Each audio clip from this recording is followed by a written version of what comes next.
Thank you for joining me for another reading through the Bible in chronological order. We're in Deuteronomy chapter 5 through 7 today. Moses summoned all Israel and said to them, Israel, listen to the statutes and ordinances I am proclaiming as you hear them today. Learn and follow them carefully. The Lord our God made a covenant with us at Horeb. He did not make this covenant with our ancestors, but with all of us who are alive here today. The Lord spoke to you face to face from the fire on the mountain. At that time I was standing between the Lord and you to report the word of the Lord to you, because you were afraid of the fire and did not go up the mountain. And he said, I am the Lord your God, who brought you out of the land of Egypt, out of the place of slavery. Do not have other gods beside me. Do not make an idol for yourself in the shape of anything in the heavens above, or in the earth below, or in the waters under the earth.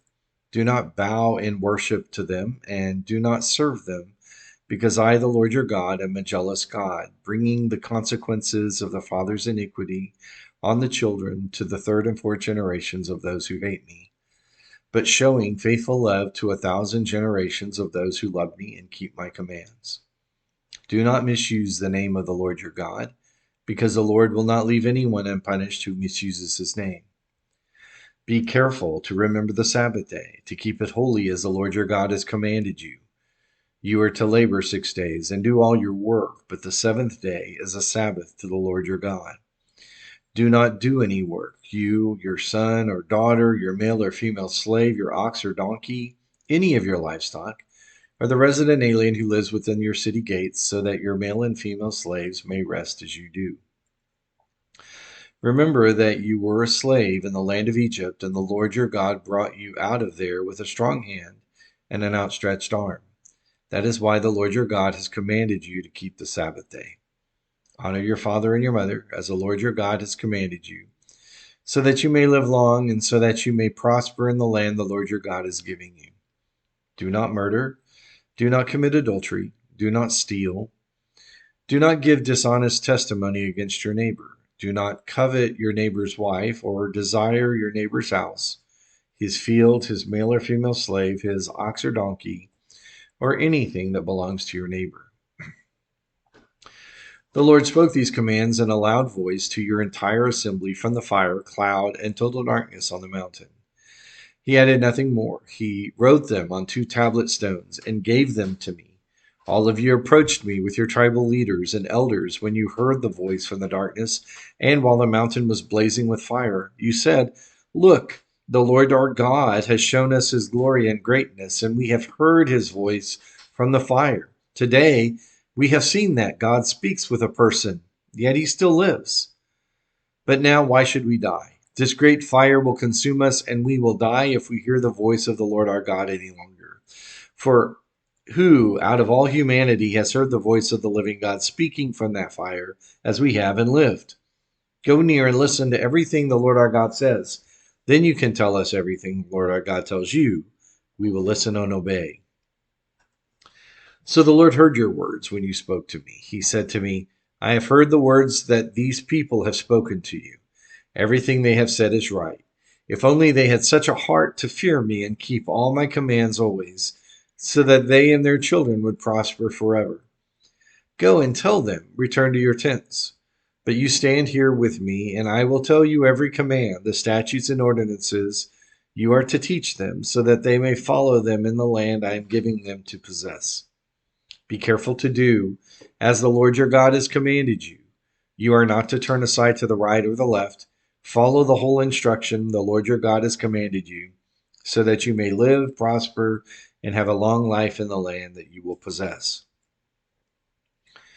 This is the command, the statutes and ordinances the Lord your God has commanded me to teach you, so that you may follow them in the land you are about to enter and possess. Do this so that you may fear the Lord your God all the days of your life by keeping all his statutes and commands I am giving you, your son and your grandson, and so that you may have a long life. Listen, Israel, and be careful to follow them, so that you may prosper and multiply greatly, because the Lord, the God of your ancestors, has promised you a land flowing with milk and honey. Listen, Israel, the Lord our God, the Lord is one. Love the Lord your God with all your whole heart, with all your soul, with all of your strength. These words that I am giving you today are to be in your heart. Repeat them to your children.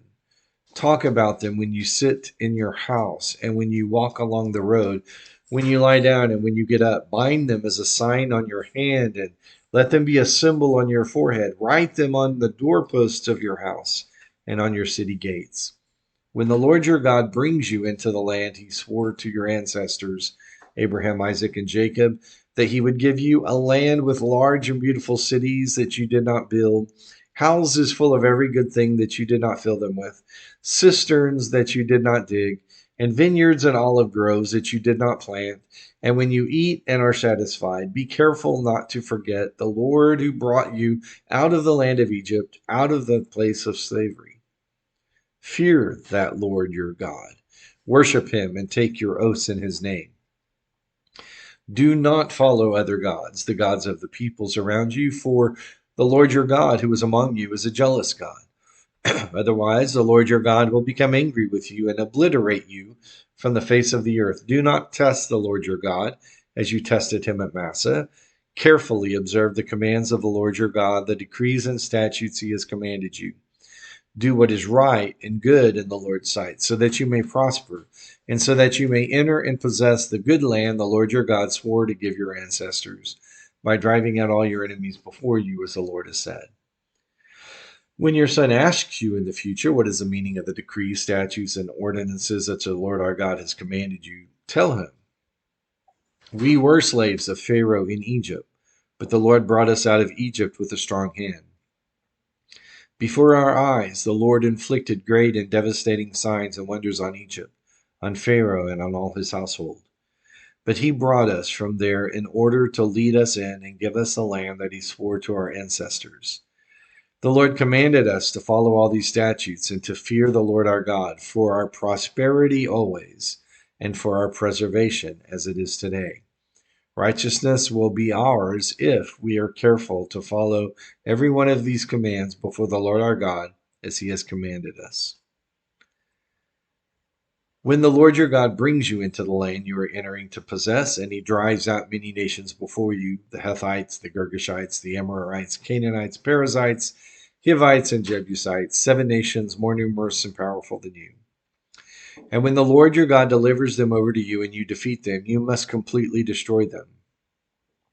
Make no treaty with them and show them no mercy. You must not intermarry with them, and you must not give your daughters to their sons or take their daughters for your sons, because they will turn your sons away from me to worship other gods.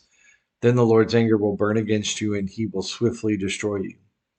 Instead, this is what you are to do to them. Tear down their altars, smash their sacred pillars, cut down their Asherah poles, and burn their carved images. For you are a holy people belonging to the Lord your God. The Lord your God has chosen you to be his possession out of all the peoples on the face of the earth. The Lord had his heart set on you and chose you, not because you were more numerous than all the peoples, for you were the fewest of all peoples, but because the Lord loved you and kept the oath he swore to your ancestors. He brought you out with a strong hand and redeemed you from the place of slavery, from the power of Pharaoh, king of Egypt. Know that the Lord your God is good, the faithful God who keeps his gracious covenant loyalty for 1,000 generations with those who love him and keep his commands. But he directly pays back and destroys those who hate him. He will not hesitate to pay back directly the one who hates him. So keep the command, the statutes and ordinances that I am giving you to follow today. If you listen to and are careful to keep these ordinances, the Lord your God will keep his covenant loyalty with you, as he swore to your ancestors. He will love you, bless you, and multiply you. He will bless your offspring and the produce of your land, your grain, new wine, and fresh oil, the young of your herds and the newborn of your flocks, in the land he swore to your ancestors that he would give you. You will be blessed above all peoples. There will be no infertile male or female among you or your livestock. The Lord will remove all sickness from you. He will not put on you all the terrible diseases of Egypt that you know about, but he will inflict them on all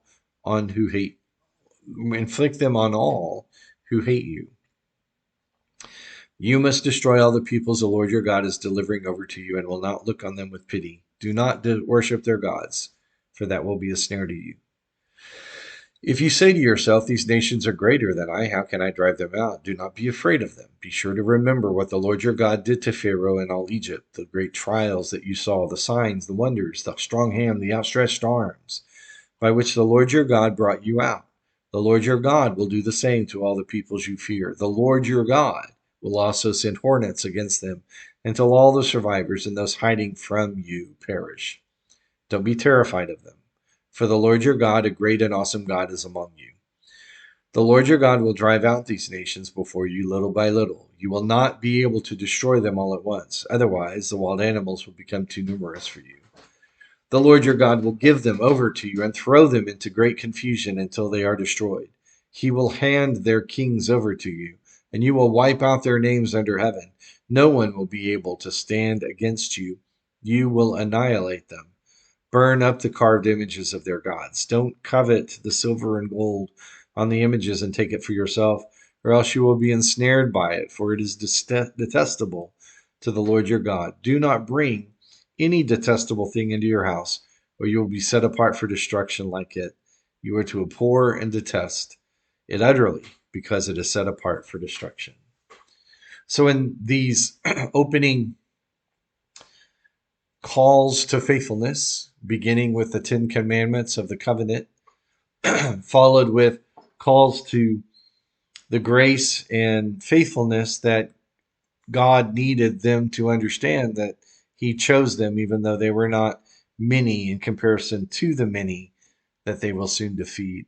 And then the assurances to remind them that even though the nations appear greater than you, don't be afraid of them.